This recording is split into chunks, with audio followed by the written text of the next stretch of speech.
This is Read with Me Part 2, Lamb's Tales from Shakespeare. In the last episode, we stopped in this part, page 23.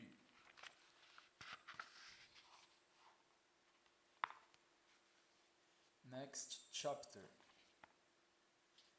A Midsummer Night's Dream. Here we see the fairies at Titania's bidding entertain the ass-headed countryman of last chapter.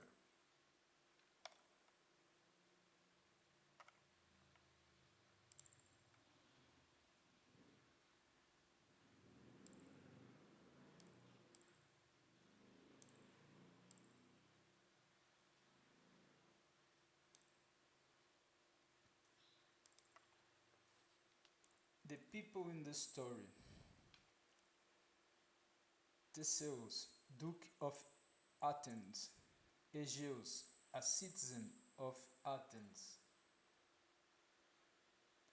Demetrius, a young Athenian; Lysander, a country fellow; Hermia, daughter of Egeus; Helena, her friend; Oberon, king of the fairies; Titania, his queen; Puck, counselor to Oberon; fairies attending Titania.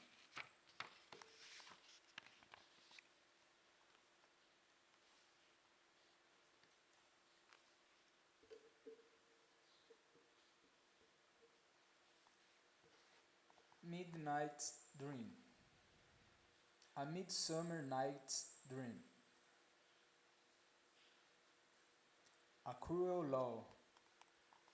There was a law in the city of Athens which gave to its citizens the power of forcing their daughters to marry whomsoever they pleased. For if a daughter refused to marry the man her father had chosen to be her husband, the father might be, by this law, cause her to be put to death. But as fathers do not often desire the death of their own daughters, even though they do happen to prove a little disobedient, this law was seldom or never put into force. There was one instance, however, of an old man whose name was Egeus, who actually did come before Theseus, at the time the reigning Duke of Athens, to complain that his daughter Hermia, whom he had commanded to marry Demetrius, a young man of noble Athenian family, refused to obey him, because she loved another young Athenian, named Lysander. Egeus demanded justice of Theseus, and desired that this cruel law might be put in force against his daughter. Hermia's defense was that Demetrius had formerly said that he loved her dear friend Helena, and that Helena loved Demetrius to madness. But this very good reason which Hermia gave for not obeying his father's command did not move the stern Aegeus at all. Theseus, though a great and merciful prince, had no power to alter to the laws of his country. Therefore, he could only give Hermia 4 days to consider the thing, and at the end of that time, if she still refused to marry Demetrius, she was to be put to death. When Hermia left presence of the duke, she went to her love, Lysander, and told him the danger she was in and that she must either give him up and marry Demetrius or lose her life in 4 days. Lysander was in the great grief at hearing this bad news, but remembering that he had an aunt who lived at some distance from Athens, and that at the place where she lived the cruel law could not be put in force against Hermia, he proposed to Hermia that she should creep secretly out of her father's house that night, and go with him to his aunt's house, where he would marry her. "I will meet you," said Lysander, "in the wood a few miles outside the city, in that delightful wood where we have so often walked with Helena in the pleasant month of May." To this proposal Hermia joyfully agreed, and she told no one of her intended flight but her friend Helena. Helena, as maidens will do foolish things for love, very unkindly resolved to go and tell this to Demetrius. Though she could hope to get no good by giving away her friend's secret, but the poor pleasure of following her faithless love off to the woods. For she well knew that Demetrius would go there after Hermia, the fairy king and queen.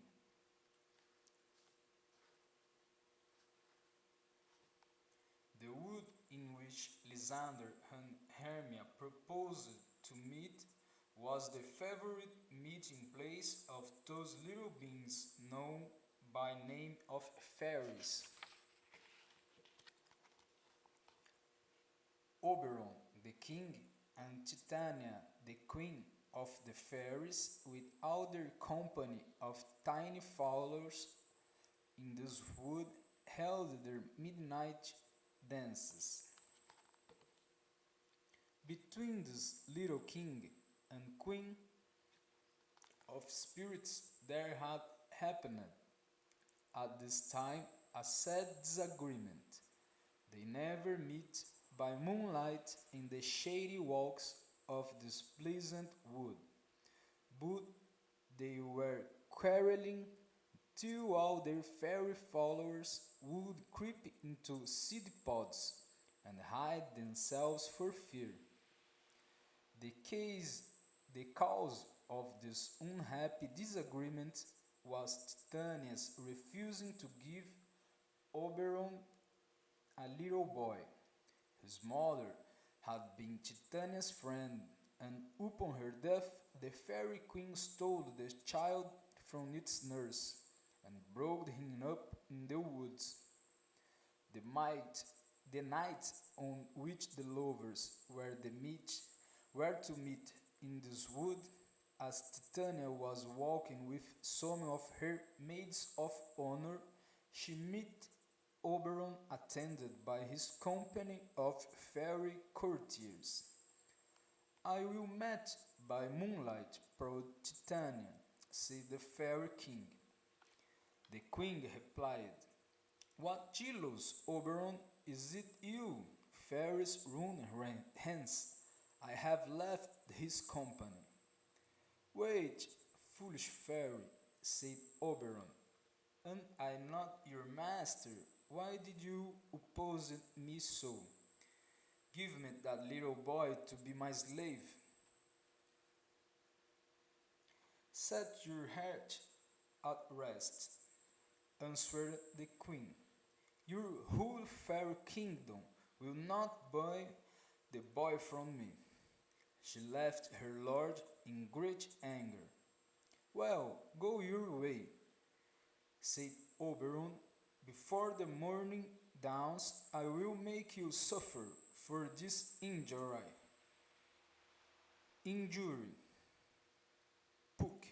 Oberon then sent for Puck, his chief favorite and counselor. Well met, welcome, is that part met? What met means. And this draw we see written here. I will met by moonlight, proud Titania. You can see the fairies, the maidens of honor, meeting the other fairies.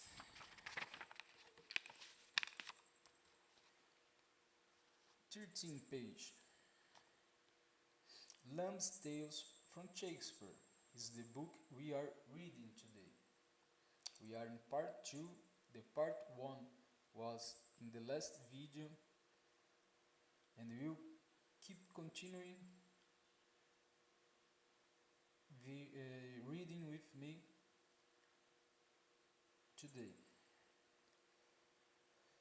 Puck was a clever fairy that used to play funny games in the neighboring villages, sometimes getting into the dairies and taking the cream from the milk, sometimes throwing his light in airy form into the butter machine, and while he was dancing in the vessel in vain, the dairy maid would labor to change her cream into butter. Nor had the village man any better success whenever Puck chose to play his games in the ale pan. The ale was sure to be spoiled, when a few good neighbors were met to drink some comfortable ale together. Puck would jump into the bowl of ale in the likeness of a roasted wild apple, and when some old man, woman was going to drink, he would jump against her lips and spill the ale over her old chin. And presently after, when the same old dame was gravely seating herself to tell her neighbors a sad and sorrowful story, Puck would slip her three-legged stool from under her, and down would fall the poor old thing, and then the old woman would hold their sides and laugh at her, and swear they never spent a merrier hour.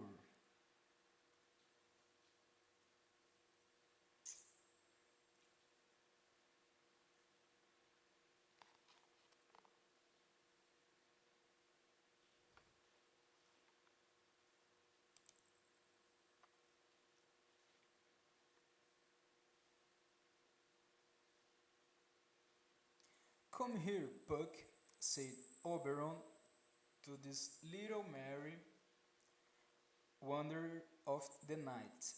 Fetch me the flower which maids call love in the idleness, the juice of that little purple flower laid on the eyelids of those who sleep. Will make them, when they now wake, love madly the first thing they say. Some of the juice of that flower I will drop on the eyelids of my Titania when she is asleep, and the first thing she looks upon when she opens her eyes she will fall in love with, even though it's a lion, a bear, a monkey, or a bush ape. And before I will take this charm from off her sight, which I can do with another charm I know of, I will make her give me that boy to be my slave. Puck, who loved such things dearly, was highly pleased with this joke of his master, and ran to seek the flower. And while Oberon was waiting the return of Puck, he saw Demetrius and Helena enter the woods.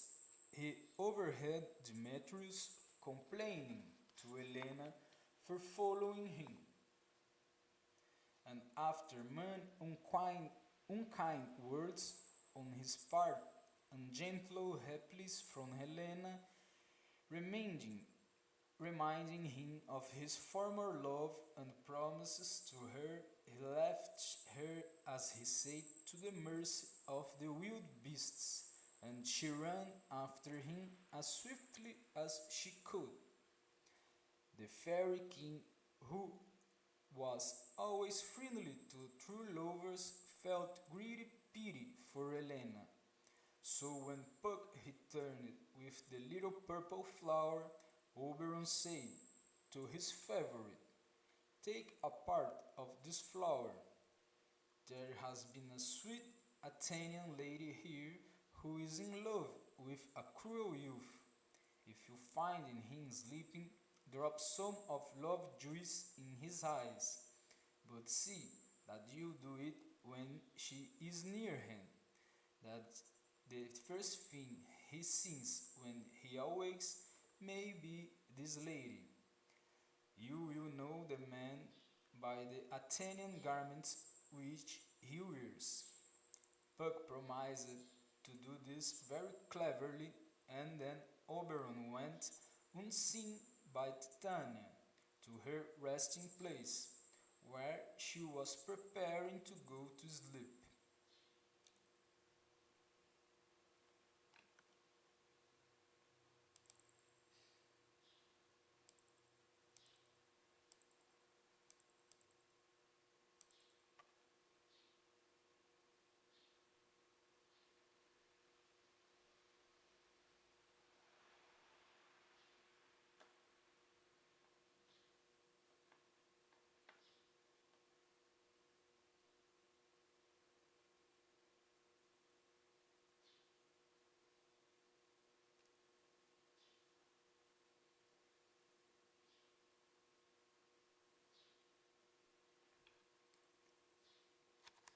Oh, I lost.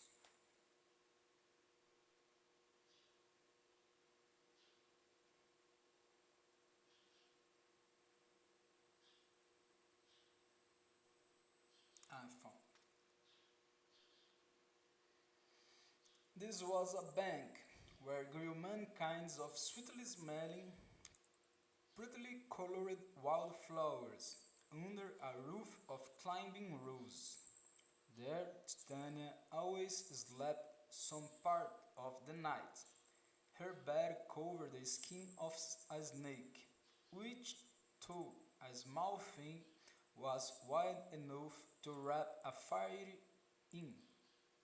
He found Titania giving orders to her fairies how they were to busy themselves while she slept.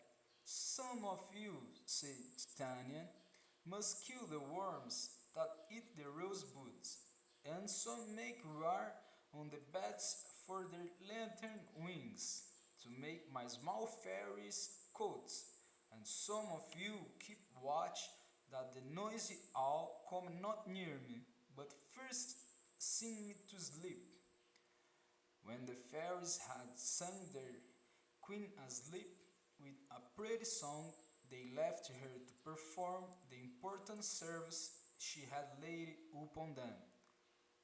Oberon then softly dwelt near his Titania and dropped some of the love juice on her eyelids, saying, "What to cease when you to those who wake? Do it for thief through love take."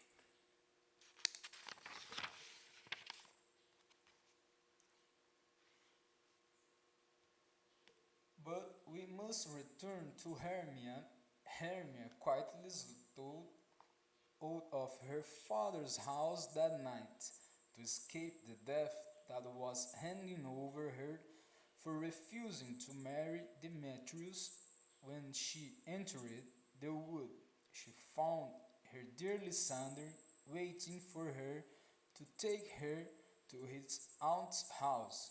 But before they had passed half through the wood, Hermia was so weary that Lysander made her rest till morning on the soft green bank, and lying down himself on the ground at some little distance, they soon fell fast asleep.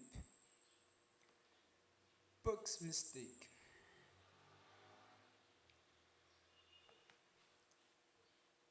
Here they were found by Puck. Puck saw a handsome young man asleep and noticed that his clothes were made in the Athenian way and that a pretty lady was sleeping near him. He thought that this must be the Athenian maid and her cruel lover whom Oberon had sent him to seek, and he, naturally enough, supposed that, as they were alone together, she must be the first thing he would see when he awoke. So, without delay, he poured some of the juice of the little purple flower into his eyes. But it so happened that Helena came that way, and instead of Hermia, was the first thing Lysander saw when he opened his eyes. And strange to say, so powerful was the love charm. All his love for Hermia vanished away, and Lysander fell in love with Helena. Had he first seen Hermia when he awoke, the mistake Puck committed would have been no matter, for the count not loved that faithful lady too well, but for poor Lysander to be forced by a fairy love charm to forget his own true Hermia and to run after another lady and leave Hermia asleep quite alone in a wood at midnight was a sad chance indeed. Poor Helena. The misfortune happened in that way. Helena tried to keep step with Demetrius when he ran away so rudely from her, but she could not continue this unequal race long, men being always better runners in a longer race than women. Helena soon lost sight of Demetrius, and she was wandering about sorrow and lonely. She arrived at the place where Lysander was sleeping. Ah, said she, this is Lysander lying on the ground. Is he dead or asleep? Then, gently touching him, she said, good sir, if you were alive, awake. Upon this, Lysander opened his eyes, and the love charm, beginning at work, immediately spoke to her words of the wildest love and admiration, telling her she as much passed Hermia in beauty as a dove does to a raven, and that he would run through fire for her sweet sake, and many more such lover-like speeches. Helena, knowing Lysander was her friend, Hermia's lover, and that he had solemnly promised to marry her, was very, very angry, and when she heard herself addressed in this manner, for the thought as well she might, that Lysander was make a fool of her. Oh, said she,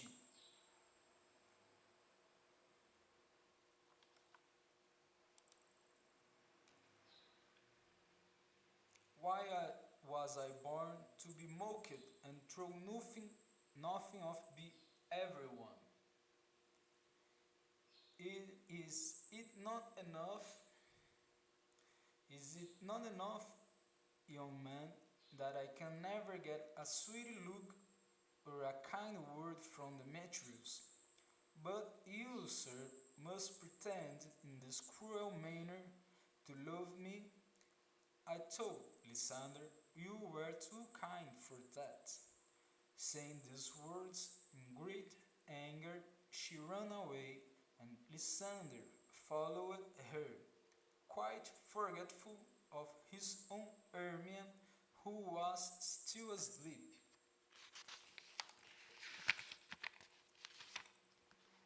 When Hermia awoke, she was in a sad fright at finding herself alone. She wandered about the wood, not knowing what was become of Lysander or which way to go to seek for him.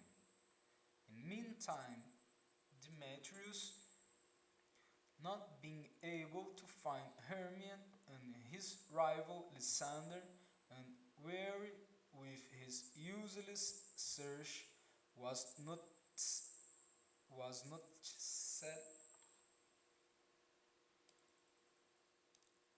was not set by Oberon fast asleep. Oberon has learned by some questions he had asked of Puck that he had put loved charm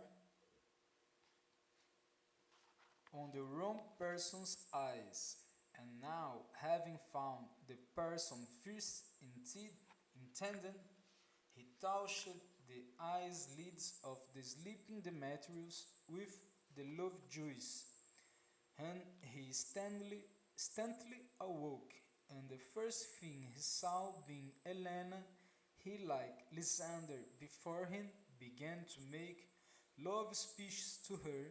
Just at that moment, Lysander, followed by Hermia, for through Puck's unlucky mistake, it was now become Hermia's turn to run after her lover, made his appearance, then Lysander and Demetrius, both speaking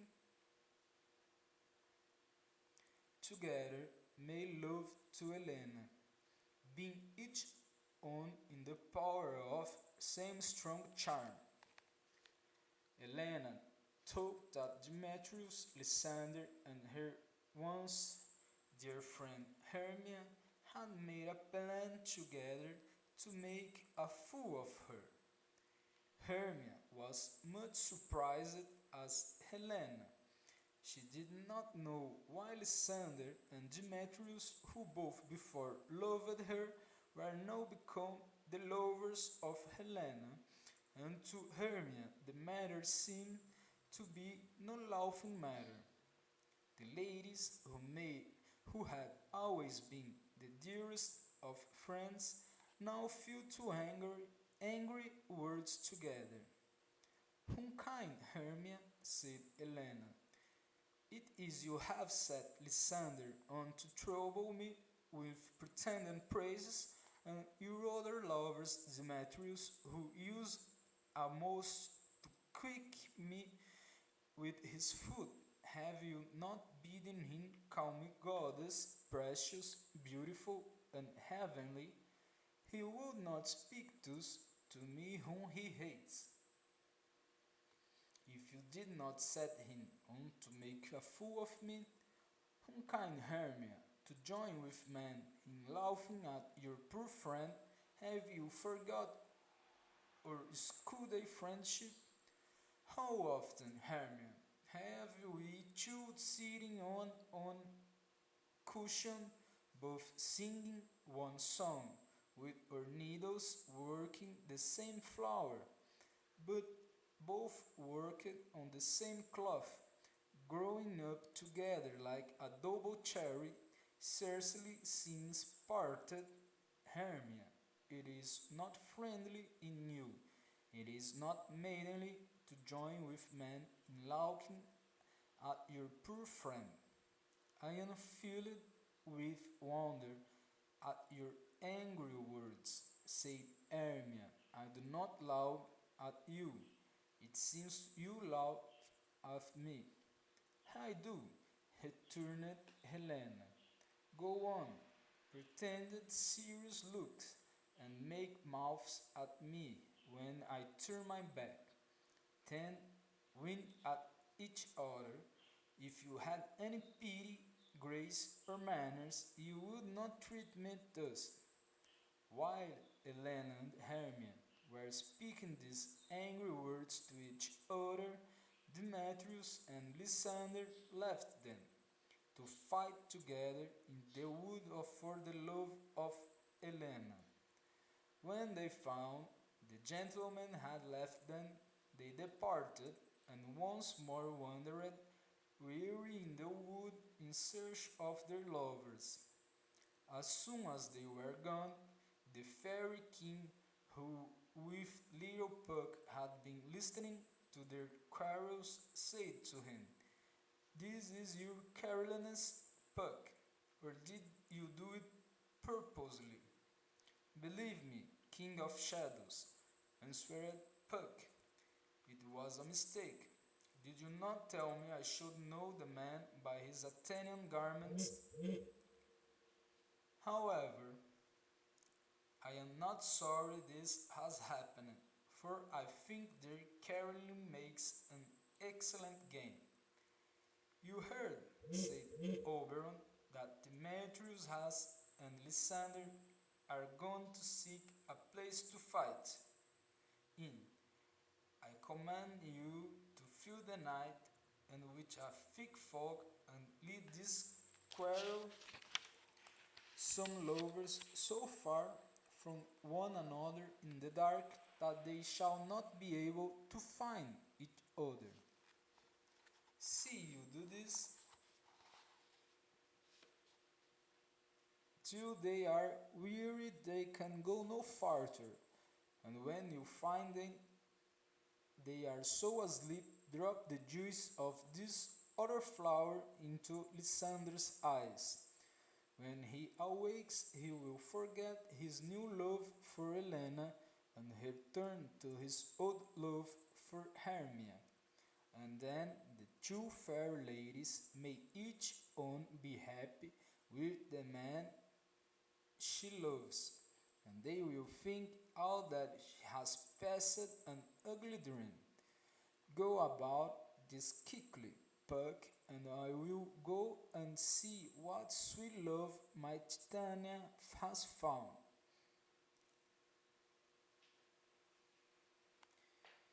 Titania punished.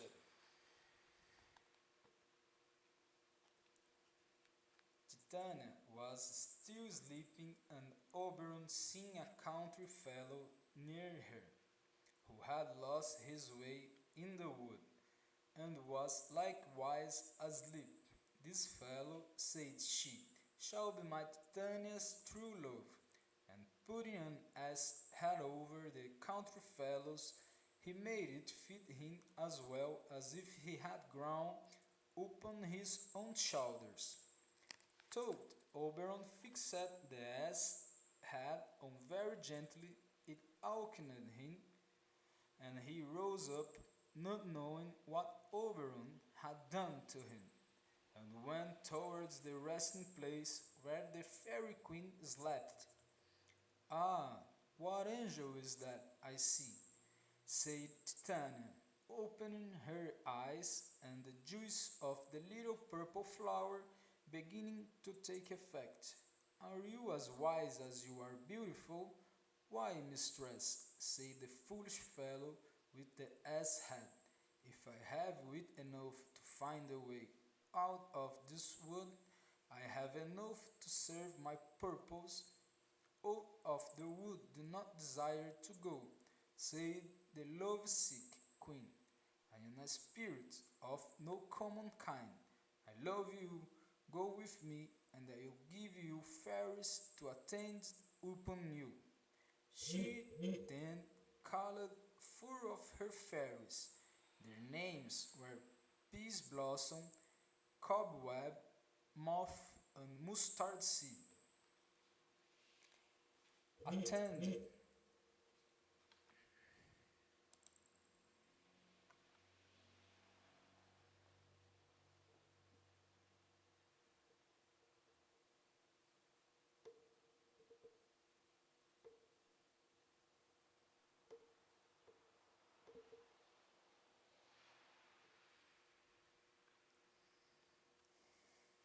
attend, said the queen. Upon this sweet gentleman hop in his walks and play in his sight, feed him with grapes and apricots, and steal for him the honey bags from the bees. Come, sit with me, said she to him, and let me play with you, you pretty hairy cheeks, my beautiful ass, and kiss your fair large ears, my gently joy. Where is Peace Blossom? Said the ass-headed fellow, not thinking much of the fairy king's kindness, but very proud of his new servants.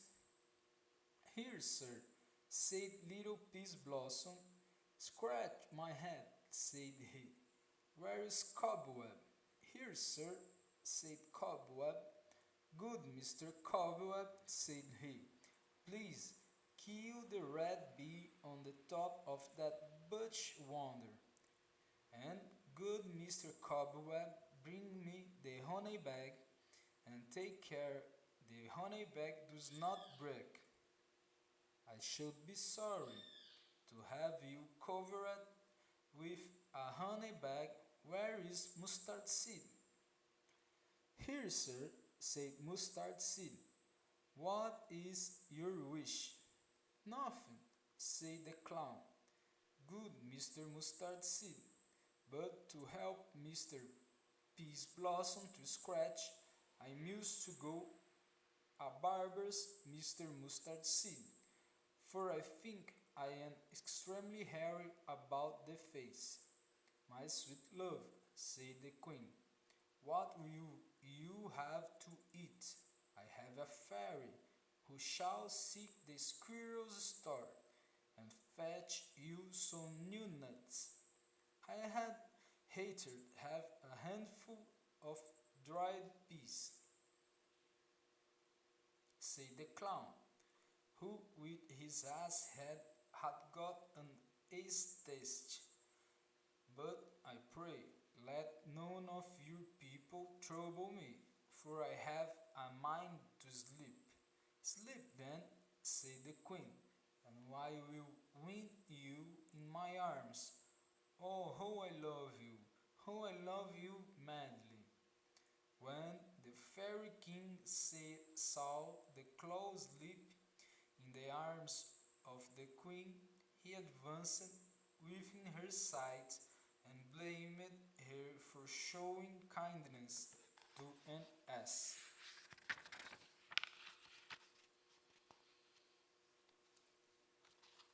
This she could not deny, as the clown was then sleeping within their arms, with his ass head crowned by her with flowers. When Oberon had looked at her for some time, he again demanded the boy, and she, ashamed of being found by her lord with her new favorite, did not dare to refuse him.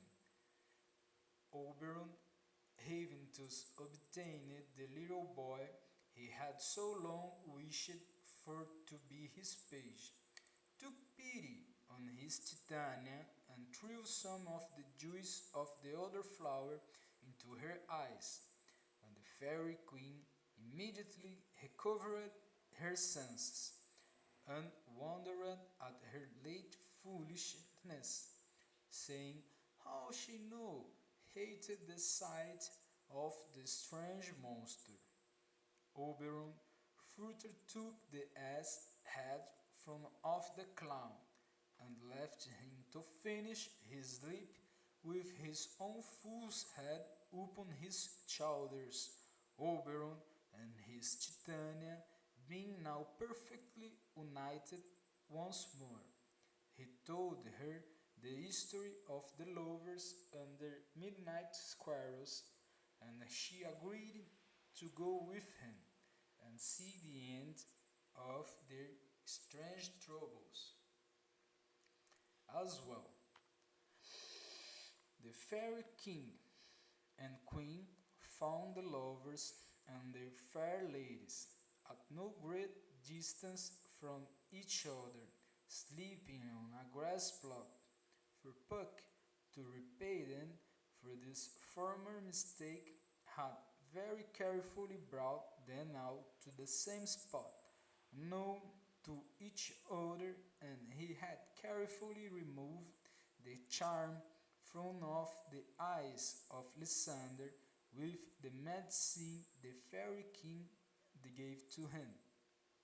Hermia first awoke, and finding her lost Lysander asleep so near her, was looking at him and wondering at his strange unfaithfulness.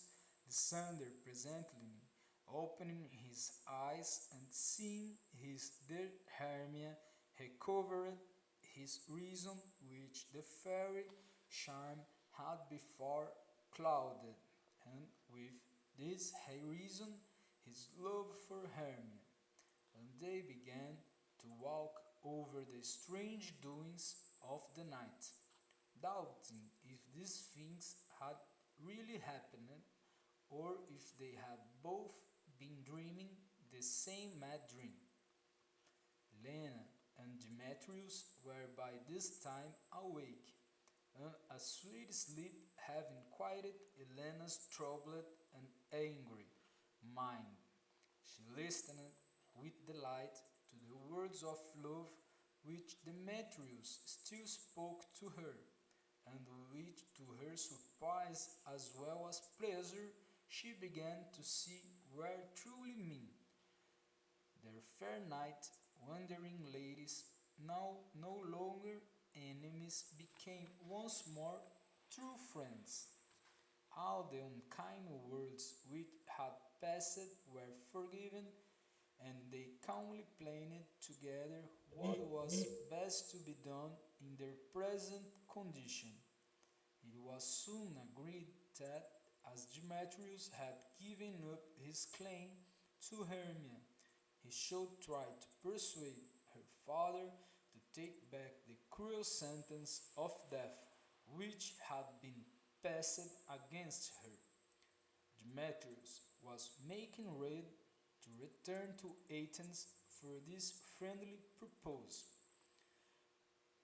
when they were surprised to see Egeus, Hermia's father, who had come to the wood in pursuit of his runaway daughter. When Egeus heard that Demetrius would not now marry his daughter, he no longer opposed her marriage with Lysander, but gave his consent that they should be joined together on the fourth day from that time, the same day on which Hermia was to lose her life.